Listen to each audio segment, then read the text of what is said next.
Remember Shiloh, Jeremiah 7, 1 through 15. Introduction. 1. In the days of Jeremiah, circa 600 BC, the people of Judah faced difficult times. A. The northern kingdom of Israel was history, taken into Assyrian captivity. B. Nebuchadnezzar, king of Babylon, had defeated Assyria and was making his way into Judea. 2. The people of Judea had developed a false trust.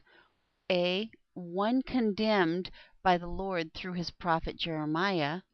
B. One which we do well to remember and avoid today. We read of that false trust and how the Lord responded to it in Jeremiah 7, 1 through 15. The false trust of Judea. A. Trusting in the temple. 1. To excuse their failure to fully serve the Lord. Jeremiah 1, 1 through 7. A. Jeremiah commissioned to preach in the temple. Jeremiah 7, 1 and 2. B. Calling for repentance when the city was in danger of being destroyed by Babylonian forces. Jeremiah 7, 3. C. Their trust was in the fact the temple was in Jerusalem. 1. Their attitude. We are safe. Surely the Lord will not allow his temple to be destroyed. 2. As implied by the threefold statement, the temple of the Lord, Jeremiah 7, 4. D. The Lord required more than rituals involving temple worship and outward piety. 1. Repentance and service was to be done thoroughly. Jeremiah 7, 5a. 2. Affecting their individual and daily dealings with people.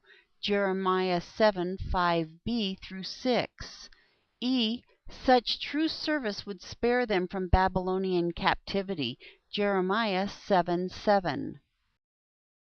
2. To excuse their obvious sins. Jeremiah 7, 8 through 11. A. Again, theirs was a false trust. Jeremiah 7, 8.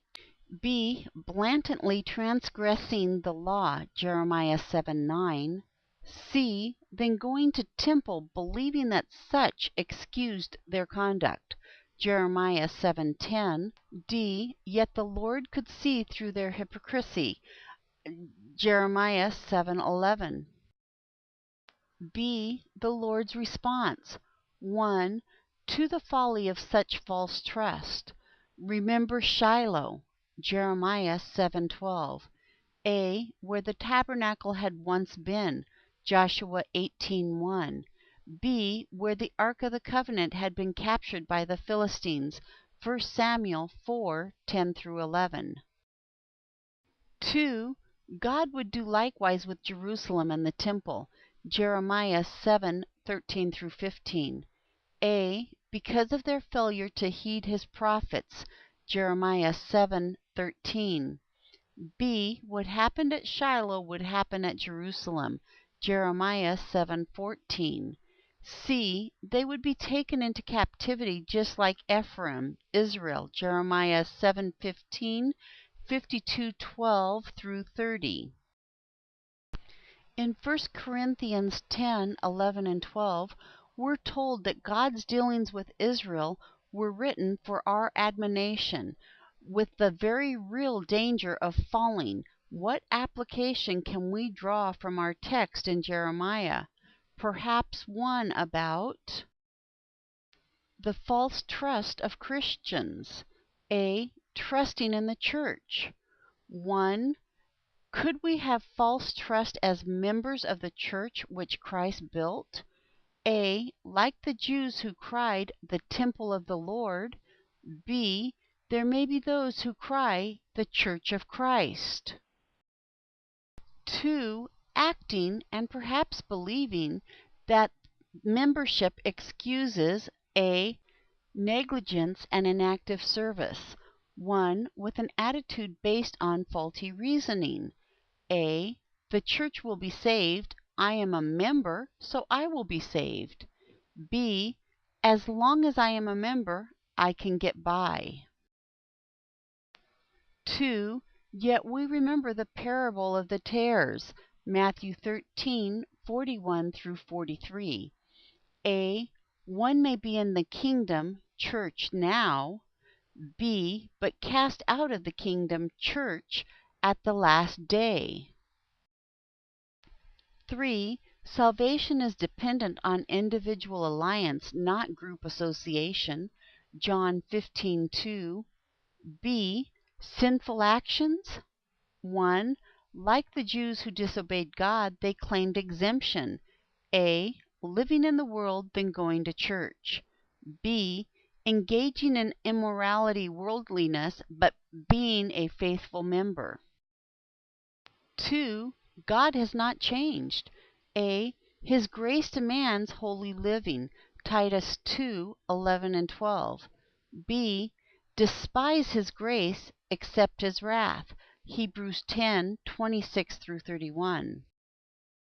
3. Salvation is dependent upon God's grace, not church ritual. B. The Lord's response. 1. The folly of such false trust. Remember Sardis, Revelations 3:1 through 6. A. They had a living name, but that did not free them from the threat of condemnation. Revelations 3:1 through 3. B. As always, salvation was based on individual consecration. Revelation 3:4 through 6. 2. The folly of such false trust.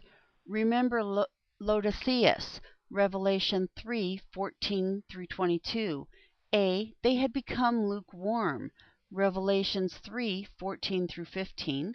B. They were in danger of expulsion because of worldliness.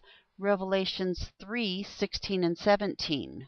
C. They were in need of rebuke and chastising. Revelation 3:18 through 22. Conclusion. Like the Jews, whose salvation from destruction depended on wholehearted service to God, so our salvation depends on complete and faithful obedience to the will of Christ. 2. We must avoid the fallacy of virtue by association, and remember that God has promised to do to us just as he did to Israel if we are not faithful. Romans 11:20 through 22.